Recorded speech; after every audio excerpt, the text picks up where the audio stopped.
Bienvenue à cette session d'information sur DBS Télévision. République centrafricaine en ouverture, les électeurs sont appelés aux urnes ce dimanche 14 mars pour le second tour des législatives. 40 circonscriptions sont en ballottage pour ce scrutin, dont les 69 autres circonscriptions où le vote a été empêché ou annulé pour des irrégularités par la Cour constitutionnelle. Un premier tour est organisé. Au total, 50 sièges sont à pourvoir. Face à une opposition divisée, le mouvement Cœur uni du président Touadéra devrait sans surprise conserver la majorité. Au premier tour couplé à la présidentielle le 27 décembre dernier, seulement 22 députés ont été élus. Pour que la nouvelle Assemblée nationale soit légalement constituée, la Cour constitutionnelle a imposé qu'au moins 71 députés soient élus avant le 2 mai prochain. Se déroulant dans un contexte sécuritaire précaire dû aux multiples assauts des groupes rebelles à travers le pays, le gouvernement a annoncé un renforcement de la sécurité dans les lieux à haut risque ou difficiles d'accès.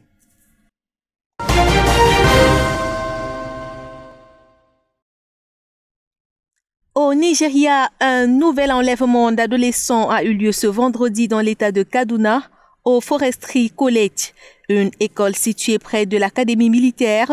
Des dizaines d'élèves manquaient à l'appel, une trentaine selon les propos de certains élèves.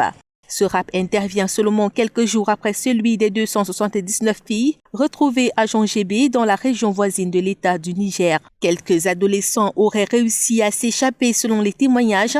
La région du Nord-Ouest est en proie ces derniers temps à des enlèvements perpétrés par des hommes armés dans les établissements scolaires très précaires.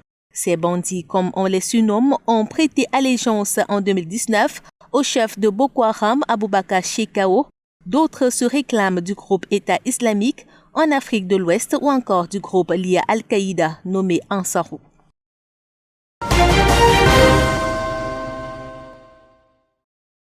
Au Congo-Brazzaville, Alexandre Ibaka Zabana, coordonnateur de la plateforme congolaise des ONG, des droits humains et de la démocratie, membre du mouvement M22 et de la coalition Tournons la page, a été interpellé jeudi matin. Il est soupçonné de tentative de déstabilisation de l'État et des institutions. Son arrestation intervient à moins de 2 semaines de la prochaine élection présidentielle. Un collectif de 8 organisations de la société civile nationale et internationale s'indigne et s'inquiète. Il demande sa libération immédiate ou l'ouverture d'une procédure judiciaire conforme au droit.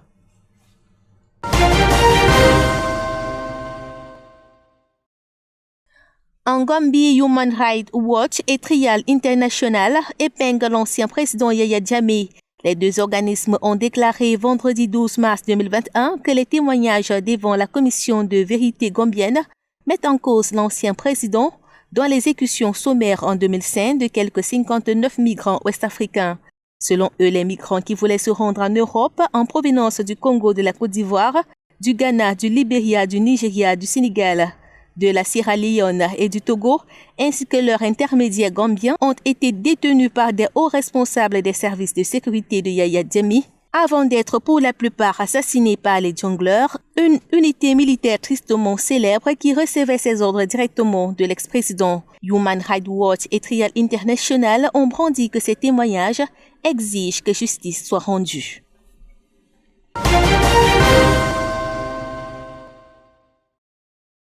Pandémie de Covid-19 à Madagascar face au relâchement de la population quant aux gestes barrières et devant la recrudescence de l'épidémie sur tout le territoire, plus particulièrement au centre et au nord du pays. La gendarmerie nationale vient d'annoncer la reprise d'anciennes dispositions décidées par les ministères de l'Intérieur et de la Santé. Il s'agit de la distanciation sociale, sanction en cas de non-port du masque et surtout obligation d'enterrer les morts du Covid-19 ou suspectés d'être morts du coronavirus sur le lieu de décès. Un coup dur pour la population malgache.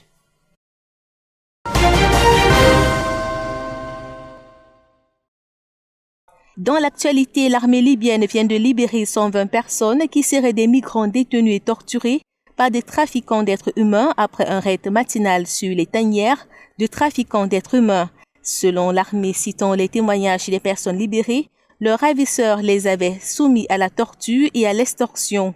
Il faut noter que la Libye est devenue le principal point de transit pour les personnes espérant atteindre l'Europe après que ce pays d'Afrique du Nord a plongé dans un conflit sanglant à la suite d'un soulèvement soutenu par l'OTAN qui a renversé et tué le leader, Muammar Kadhafi, en 2011.